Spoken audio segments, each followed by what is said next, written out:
कोल्हापुरात औषध दुकाने कडकडीत बंद. केमिस्ट असोसिएशनचा जिल्हाधिकारी कार्यालयावर मोर्चा.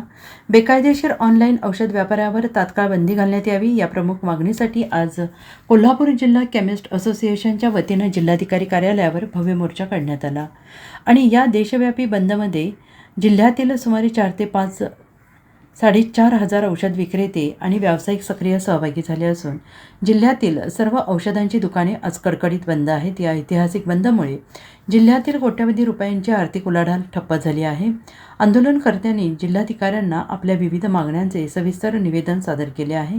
आज लाक्षणिक बंद ठेवून प्रशासनाचे लक्ष वेधले असून जर मागण्या मान्य झाल्या नाही तर येणाऱ्या काळात बेमुदत संप पुकारण्याचा इशारा या मोर्चाच्या माध्यमातून देण्यात आला आहे.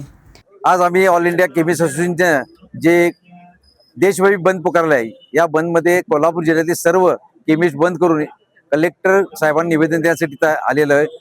बेकायदेशीररित्या जे ऑनलाईन फार्मसी चालू आहे, ज्याचा GR नाही आहे, 2018 साली नोटिफिकेशन काढले पण GR मध्ये रूपांतर झालेलं नाही आणि हे कुठल्या तर GRचा फायदा घेऊन हे ऑनलाईन विक्री करत आहेत.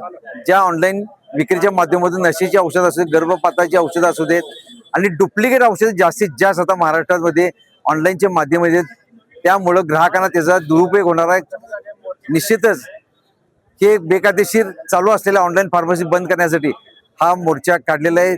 कोल्हापूर जिल्ह्यातली सर्व 5,000 केमिस्ट, 5 ते 5,500 केमिस्ट बंद करून आम्ही कलेक्टर ऑफिससाठी मोर्चा घेऊन आलेलो आहोत.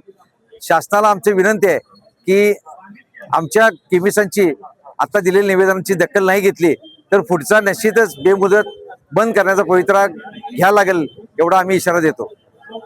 Bureau report SBN Marathi, Kolhapur.